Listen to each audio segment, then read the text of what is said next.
Retired فوجی افسران، تمام حاضر جرنیل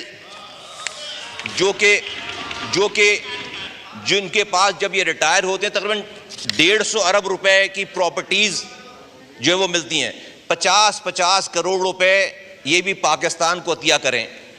جرنیل، سیاستدان، پولیٹیشین، یہ سب مل کر 1000 ارب روپے پہلے اس 78,000 ارب کے قرض کو ادا کرنے کے لیے جمع کر کے دکھائیں. جی سوری، الطاف حسین صاحب، جی بالکل، وہ بھی آپ کو بہت یاد آ رہے ہیں. نواز شریف صاحب کے پاس رائیونڈ کا محل ہے، عمران خان صاحب کے پاس بنی گالہ ہے، زرداری صاحب کے پاس سارے شہروں میں بلاول ہاؤسز ہیں. تو دے دینا سارے ایک ایک گھر جو ہے وہ پاکستان کو عطیہ کر دیں. پاکستان کے لیڈران جناب نواز شریف صاحب، جناب عمران خان صاحب، جناب آصف علی زرداری صاحب اور اس ایوان میں بیٹھے ہوئے تمام ایم پی ایز، تمام ایم این ایز، تمام سینیٹرز، فضل الرحمان صاحب، عمران خان صاحب بنی گالہ دے دیں، زرداری صاحب ایک بلاول ہاؤس دے دیں، اور جو ہے وہ رائیونڈ والا گھر دے دیں. بجٹ کی سپیچ تمام طرف سے ہو رہی ہے اور پچھلے 70 سالوں سے بجٹ جب بھی پیش ہوتا ہے، بجٹ پیش کرنے والے اس کی تعریف کرتے ہیں، کہتے ہیں کہ بس اس سے اچھا کوئی کام ہوا نہیں ہے.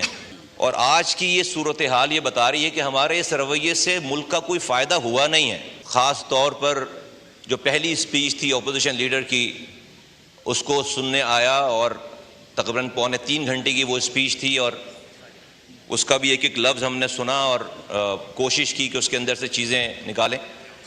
اس کے بہت سارے پوائنٹس تھے جو انہوں نے پرسنل گفتگو کی، انہوں نے الفاظ ادا کیے، انہوں نے اور باتیں کی، اور میں اس وقت ان ساری چیزوں کے جوابات کو لکھتا جا رہا تھا کہ اس کا یہ جواب ہے، یہ جواب ہے، یہ جواب ہے کہ آپ نے.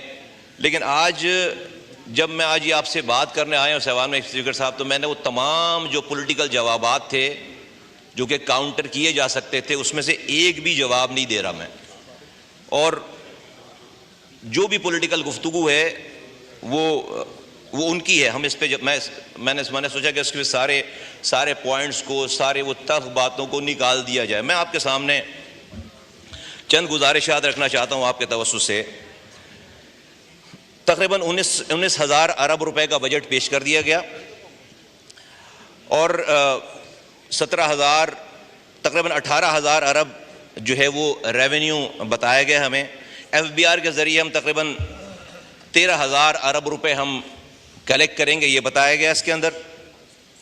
اور جو نان ٹیکس ریونیو ہے وہ 4,000 ارب روپے ہم تقریباً کلیکٹ کریں گے. پاکستان پہ اس وقت جو قرضہ ہے وہ 78,942 ارب روپے ہیں. This is the mother of all evil. یہ جو 78,000 ارب روپے کے ہم قرض دار ہیں، یہ ہے اس وقت پاکستان کا سب سے بڑا مسئلہ. جس طرح کسی گھر پہ اگر کوئی گھر قرض دار ہو، اس گھر والوں کو پریشان ہونا چاہیے. تو یہ جو ساری لوگوں کے اوپر، ٹیکسز کے اوپر، بزنس کمیونٹی کے اوپر، عام سیلریڈ کلاس کے اوپر یہ جتنی بھی تلوار چل رہی ہے، وہ ساری بات ہی یہی ہے کہ بھئی ہمارے اوپر قرض ہے، ہمیں اس قرض کو ادا کرنا ہے. لیکن کیا 78,000 ارب روپے ہم آج قرض دار ہیں، تو ہم اس کو سوچتے بھی ہیں، سوچ بھی رہے ہیں کہ ہم یہ والا جو بجٹ ہے، اس بجٹ کو پیش کر کے ہم اس سے باہر نکل سکتے ہیں. میرا جواب اس میں نفی میں ہے، کیونکہ یہ ایک ایوریج قسم کا نارمل بجٹ ہے، عام حالات والا بجٹ ہے. اس میں کوئی ایمرجنسی والی کوئی سچویشن نہیں ہے. اور اس قرضے کا لگتا یہ ہے کہ سارا قرضہ جو ہے وہ آئی ایم ایف دے رہا ہے. عام تاثر باہر روڈ پر، چونکہ آئی ایم ایف کا ذکر بہت ہوتا ہے، آئی ایم ایف بیرونی قرضہ، تو لگتا یہ کہ سارا پیسہ جو ہے یہ آئی ایم ایف سے ہی آ رہا ہے اس 78,000 ارب روپے کا. نہیں، ایسا نہیں ہے. اس 78,000 ارب روپے میں سے تقریباً 82% جو اماؤنٹ ہے وہ لوکل بورنگ ہے ہمارا لوکل قرضہ ہے، اور تقریباً 18% کے قریب جو پیسہ اس کے اندر ہے وہ آئی ایم ایف کا اور باہر کا پیسہ ہے. اب اس تقریباً جو ہم اس سال جو قرض اور سود کی مد میں جو ہم اماؤنٹ ادا کریں گے وہ تقریباً 9,775 ارب روپے، تقریباً 10,000 ارب روپے، almost 51% of our entire revenue ہم ادا کر دیں گے قرض اور سود کی مد میں۔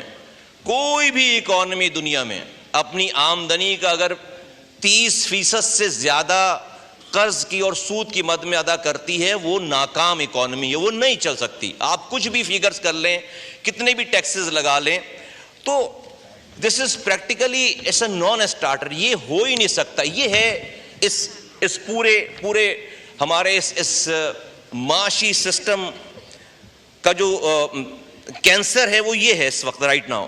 تو ہم 10,000 ارب روپے جو ہے وہ ہم سود کی مد میں دیں گے، جو تقریباً 51% یہ بنتا ہے ہمارے پورے اس ریونیو کا۔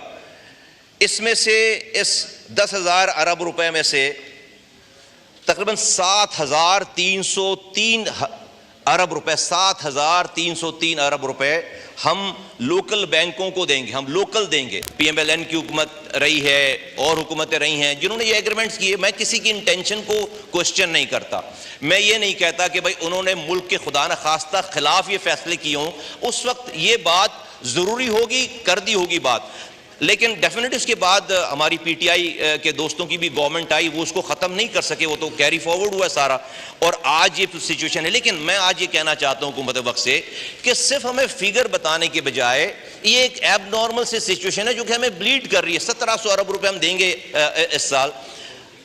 جو بھی کمپنیز ہیں، جس ملکوں کی کمپنیز ہیں، جب ہم ان سے امداد لینے جاتے ہیں، ان سے بیل پیکیجز مانگ رہے ہیں، ان ملکوں کو اور تعلقات کو استعمال کر کے ہمیں کم سے کم ان کو ریویو کرنا، ان ایگریمنٹس کو ہمیں ریویو کرنا چاہیے تاکہ ہم اس مد میں پیسے بچا سکیں اور اس میں کوئی ہم بہتری لا سکیں۔ یہ ہمیں ہرٹ کر رہا ہے، یہ بہت زیادہ ہرٹ کر رہا ہے۔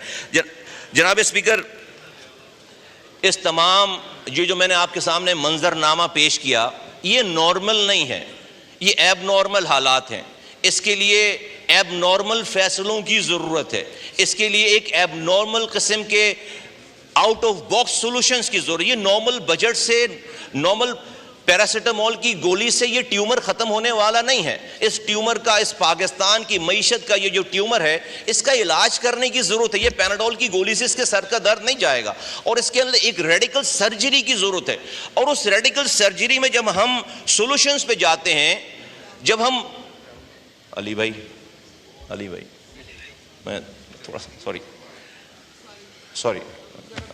وہ تھوڑا سا میں جو ہے وہ جب ہم اس کے سولوشن پہ جاتے ہیں تو ہم صرف عوام کے اوپر، بزنس کمیونٹی کے اوپر ہم چاہتے ہیں کہ بھئی ان سے ٹیکسز لے کر یہ سارا قرض بھی اتر جائے، سود بھی دے دیں، ملک بھی چلے۔ یہ ایسا نہیں ہونے والا جناب علی۔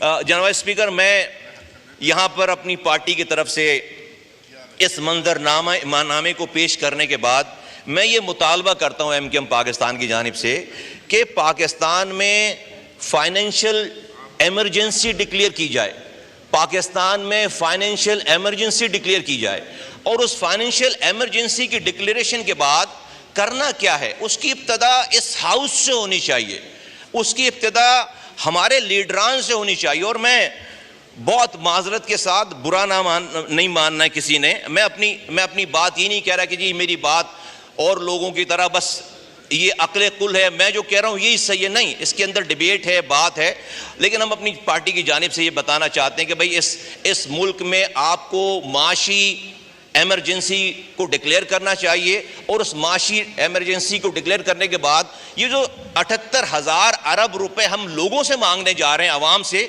اس سے پہلے ذرا پاکستان کے لیڈران جناب نواز شریف صاحب، جناب عمران خان صاحب، جناب آصف علی زرداری صاحب، اور اس ایوان میں بیٹھے ہوئے تمام ایم پی ایز، تمام ایم این ایز، تمام سینیٹرز، فضل الرحمان صاحب اور سارے لوگ، تمام جی سوری الطاف حسین صاحب، جی بالکل، وہ بھی آپ کو بہت یاد آ رہے ہیں۔ Address the chair. تو ایک منٹ جی، تو تمام لیڈران سے میری یہ گزارش ہے کہ وہ پہل کریں. فرض کریں کہ کیا ہی بہتر ہو کہ یہ 78,000 ارب روپے اتارنے سے پہلے ہم سارے مل کر 1,000 ارب روپے ہم پہلے لوگوں کو دکھائیں کہ ہم نے 1,000 ارب روپے اپنی جیبوں سے جمع کرایا پاکستان کا قرض اتارنے کے لیے. مثلا نواز شریف صاحب کے پاس رائیونڈ کا محل ہے, عمران خان صاحب کے پاس بنی گالا ہے, زرداری صاحب کے پاس سارے شہروں میں بلاول ہاؤسز ہیں, تو دے دینا سارے ایک ایک گھر جو ہے وہ پاکستان کو عطیہ کر دیں. عمران خان صاحب بنی گالا دے دیں, زرداری صاحب ایک بلاول ہاؤس دے دیں, اور جو ہے وہ رائیونڈ والا گھر دے دیں, ایک عطیہ کر دیں پاکستان کو. اور یہ ہاؤس یہ جو ہم لوگ یہاں بیٹھے ہوئے ہیں, ہم یہ اعلان کریں کہ 25% ہم اپنی ملکیت جو کہ ہماری جائیدادیں ہیں وہ ہم پاکستان کے لیے عطیہ کرتے ہیں. تمام ایم پی ایز, تمام سینیٹرز, تمام وزراء, تمام سب لوگ 25% ہم یہ عطیہ کرتے ہیں. اور یہ کوئی نئی بات نہیں ہوگی جناب اسپیکر صاحب. بھٹو صاحب نے آتا ہوں, اچھا بھائی یاد دلا, تمام ریٹائرڈ اور تمام بات کرنے دیں, جب باری آئے گی تب جواب دے دیں, بات کرنے دیں, سب کو موقع ملے گا. جی بات کی کھڑے ہیں آپ کی باری پہ.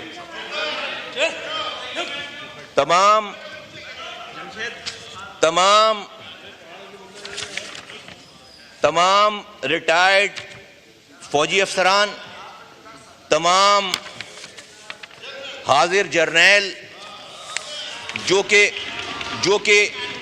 جن کے پاس جب یہ ریٹائر ہوتے ہیں تقریباً 150 ارب روپے کی پراپرٹیز جو ہے وہ ملتی ہیں, 50 کروڑ روپے یہ بھی پاکستان کو عطیہ کریں تمام. اور یہ سب لوگ جرنیلز, سیاستدان, پولیٹیشین, یہ سب مل کر 1,000 ارب روپے پہلے اس 78,000 ارب کے قرض کو ادا کرنے کے لیے جمع کر کے